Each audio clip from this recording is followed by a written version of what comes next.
In my tortured ears there sounds unceasingly a nightmare whirring and flapping, and a faint, distant baying, as of some gigantic hound. It is not dream. It is not, I fear, even madness, for too much has already happened to give me these merciful doubts.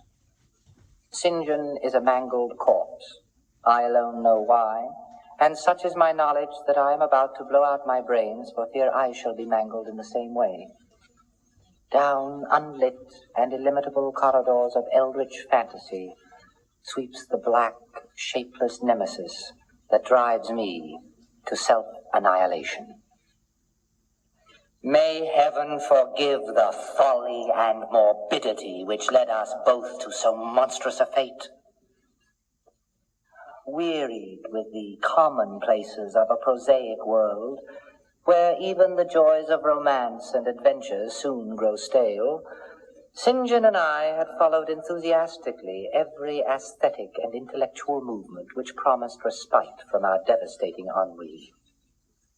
The enigmas of the symbolists and the ecstasies of the pre-Raphaelites were all ours in their time, but each new moon was drained too soon of its diverting novelty and appeal.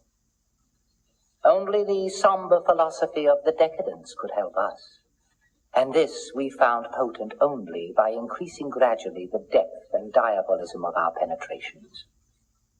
Baudelaire and Huysmans were soon exhausted of thrills, till finally there remained for us only the more direct stimuli of unnatural personal experiences and adventures. It was this frightful emotional need which led us eventually to that detestable course which, even in my present fear, I mention with shame and timidity. That hideous extremity of human outrage, the abhorred practice of grave robbing. I cannot reveal the details of our shocking expeditions, or catalogue even partly the worst of the trophies adorning the nameless museum we prepared in the great stone house where we jointly dwelt, alone and servantless. Our museum was a blasphemous, unthinkable place where, with the satanic taste of neurotic virtuosi, we had assembled a universe of terror and decay to excite our jaded sensibilities.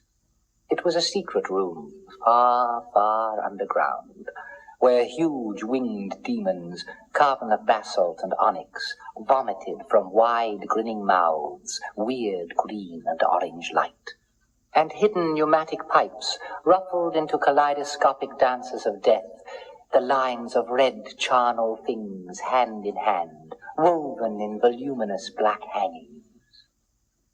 Through these pipes came, at will, the odors our moods most craved. Sometimes the scent of pale venereal lilies, sometimes the narcotic incense of imagined eastern shrines of the kingly dead, and sometimes, oh, how I shudder to recall it, the frightful, soul-upheaving stenches of the uncovered grave.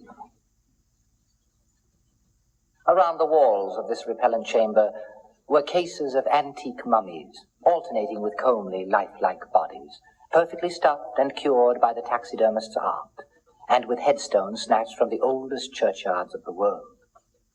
Niches here and there contained skulls of all shapes, and heads preserved in various stages of dissolution.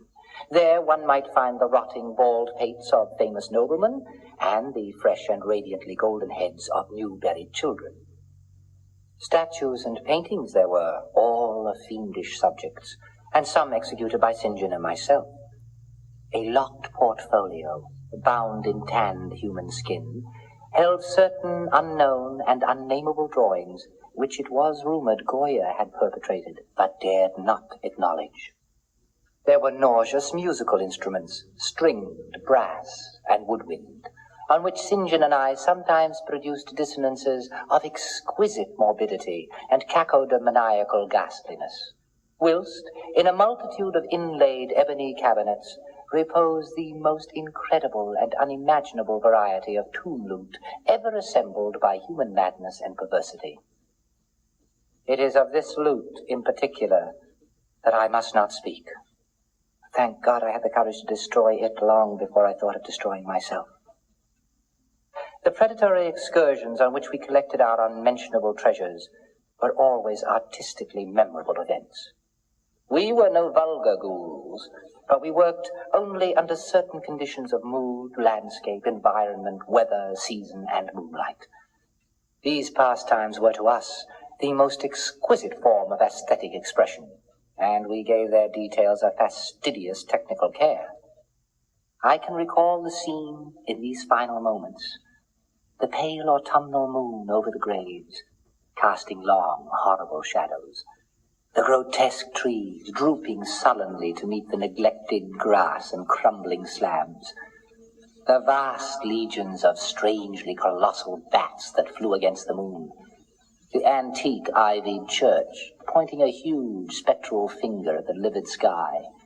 The phosphorescent insects that danced like death fires under the yews in a distant corner.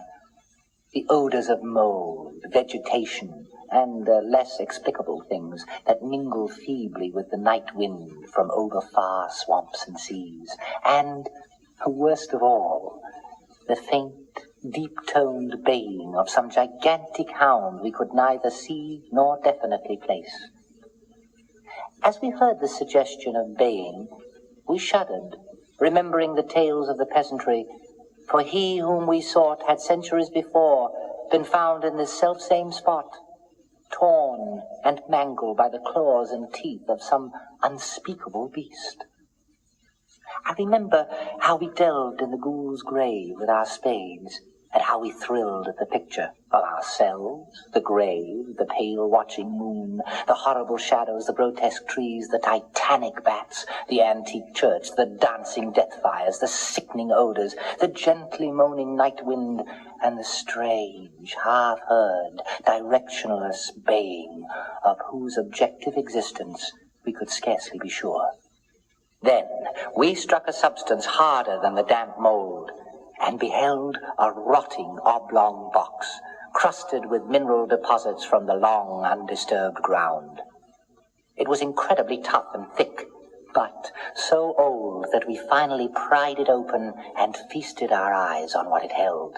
Much, amazingly much was left of the object, despite the lapse of 500 years. The skeleton, though crushed in places by the jaws of the thing that had killed it, held together with surprising firmness, and we gloated over the clean white skull, and its long, firm teeth, and its eyeless sockets that once had glowed with a charnel fever like our own. In the coffin lay an amulet of curious and exotic design, which had apparently been worn around the sleeper's neck.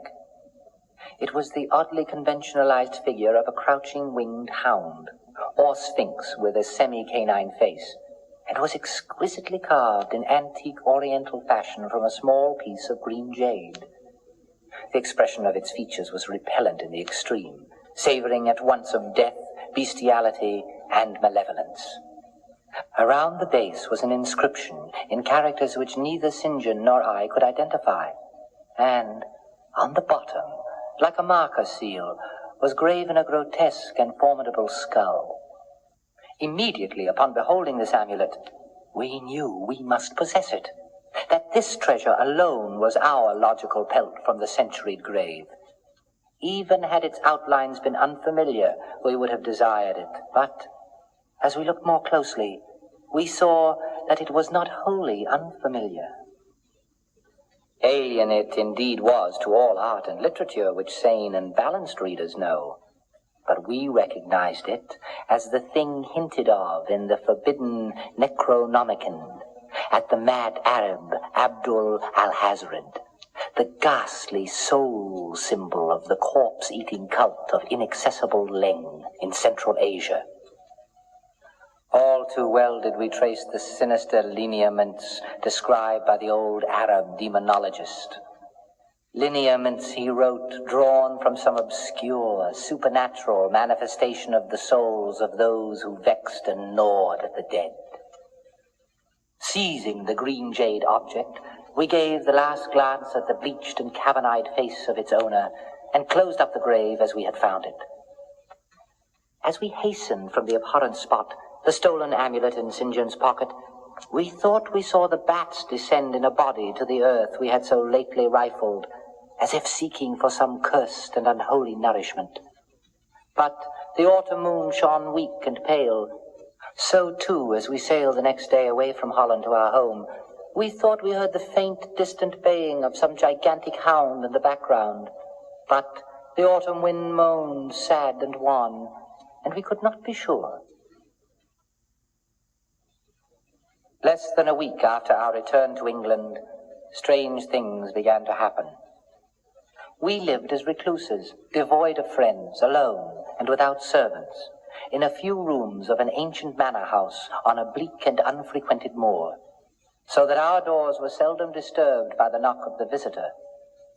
Now, however, we were troubled by what seemed to be a frequent fumbling in the night, not only around the doors, but around the windows also, upper as well as lower. Once we fancied that a large, opaque body darkened the library window when the moon was shining against it. And another time we thought we heard a whirring or flapping sound not far off. On each occasion, investigation revealed nothing, and we began to ascribe the occurrences to imagination, which still prolonged in our ears the faint, far baying we thought we had heard in the Holland churchyard. The jade amulet now reposed in a niche in our museum, and sometimes we burned a strangely scented candle before it. We read much in Alhazred's Necronomicon about its properties, and about the relation of ghost souls to the object it symbolized, and were disturbed by what we read. Then, terror came. On the night of September 24th, I heard a knock at my chamber door. Fancying it St. John's, I bade the knocker enter, but was answered only by a shrill laugh. There was no one in the corridor. When I aroused St. John from his sleep, he professed entire ignorance of the event and became as worried as I. It was the night that the faint, distant baying over the moor became to us a certain and dreaded reality. 4 days later, whilst we were both in the hidden museum, there came a low, cautious scratching at the single door which led to the secret library staircase. Our alarm was now divided, for, besides our fear of the unknown, we had always entertained a dread that our grisly collection might be discovered. Extinguishing all lights, we proceeded to the door and threw it suddenly open, whereupon we felt an unaccountable rush of air and heard, as if receding far away, a queer combination of rustling, tittering, and articulate chatter. Whether we were mad, dreaming, or in our sense, we did not try to determine. We only realized, with the blackest of apprehensions, that the apparently disembodied chatter was, beyond a doubt, in the Dutch language. After that, we lived in growing horror and fascination. Mostly, we held to the theory that we were jointly going mad from our life of unnatural excitements. But sometimes it pleased us more to dramatize ourselves as the victims of some creeping and appalling doom. Bizarre manifestations were now too frequent to count. Our lonely house was seemingly alive with the presence of some malign being whose nature we could not guess, and every night that demoniac baying rolled over the wind-swept moor, always louder and louder. On October 29th, we found in the soft earth underneath the library window a series of footprints utterly impossible to describe. They were as baffling as the hordes of great bats which haunted the old manor house in unprecedented and increasing numbers. The horror reached a culmination on November 18th, when St. John, walking home after dark from the dismal railway station, was seized by some frightful carnivorous thing and torn to pieces. His screams reached the house, and I hastened to the terrible scene in time to hear a whir of wings and see a vague black, cloudy thing silhouetted against the rising moon. My friend was dying when I spoke to him, and he could not answer coherently. All he could do was to whisper, The amulet. That damn thing. Then he collapsed, an inert mass of mangled flesh. I buried him the next midnight in one of our neglected gardens, and mumbled over his body one of the devilish rituals he had loved in life. And as I pronounced the last demoniac sentence, I heard afar on the moor the faint baying of some gigantic hound. The moon was up, but I dared not look at it. And when I saw on the dim-lighted moor a wide, nebulous shadow sweeping from mound to mound, I shut my eyes and threw myself face down upon the ground. When I arose, trembling, I know not how much later, I staggered into the house and made shocking obeisances before the enshrined amulet of green jade. Being now afraid to live alone in the ancient house on the moor, I departed the following day for London, taking with me the amulet after destroying by fire and burial the rest of the impious collection in the museum.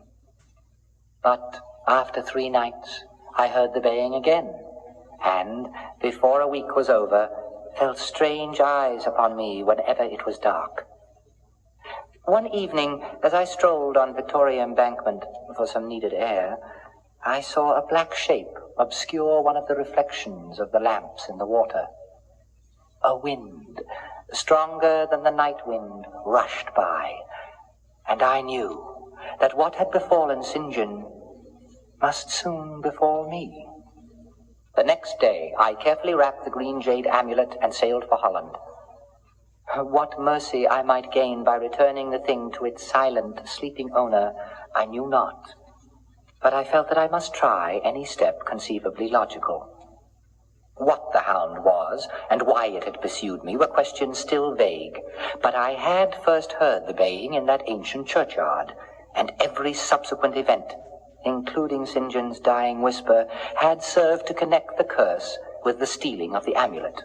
Accordingly, I sank into the nethermost abysses of despair when, at an inn in Rotterdam, I discovered that thieves had despoiled me of this sole means of salvation. The baying was loud that evening, and in the morning I read of a nameless deed in the vilest quarter of the city. The rabble were in terror, for upon an evil tenement had fallen a red death beyond the foulest previous crime of the neighborhood. In a squalid thieves' den, an entire family had been torn to shreds by an unknown thing which left no trace, and those around had heard all night a faint, deep, insistent note as of a gigantic hound. So, at last I stood again in the unwholesome churchyard, where a pale winter moon cast hideous shadows, and leafless trees drooped sullenly to meet the withered, frosty grass and cracking slabs, and the ivied church pointed a jeering finger at the unfriendly sky, and the night wind howled maniacally from over frozen swamps and frigid seas. The baying was very faint now, and it ceased altogether as I approached the ancient grave I had once violated, and frightened away an abnormally large horde of bats which had been hovering curiously around it. I know not why I went thither, unless to pray, or gibber out insane pleas and apologies to the calm white thing that lay within. But, whatever my reason, I attacked the half-frozen sod with a desperation partly mine and partly that of a dominating will outside myself. Excavation was much easier than I expected, though at one point I encountered a queer interruption, when a lean vulture darted down out of the cold sky and pecked frantically at the grave earth, until I killed him with a blow of my spade. Finally, I reached the rotting oblong box and removed the damp nitrous cover. This is the last rational act I ever performed. For, crouched within that centuried coffin, embraced by a close-packed nightmare retinue of huge, sinewy, sleeping bats, was the bony thing my friend and I had robbed. not clean and placid as we had seen it then, but covered with caked blood and shreds of alien flesh and hair, and leering sentiently at me, with phosphorescent sockets and sharp ensanguined fangs, yawning twistedly in mockery of my inevitable doom. And when it gave from those grinning jaws a deep, sardonic bay as of some gigantic hound, and I saw that it held in its gory, filthy claw the lost and fateful amulet of green jade, I merely screamed and ran away idiotically, my scream soon dissolving into peals of hysterical laughter. Madness rides the star wind, claws and teeth sharpened on centuries of corpses, dripping death astride a bacchanal of bats from night-black ruins of buried temples of Belial.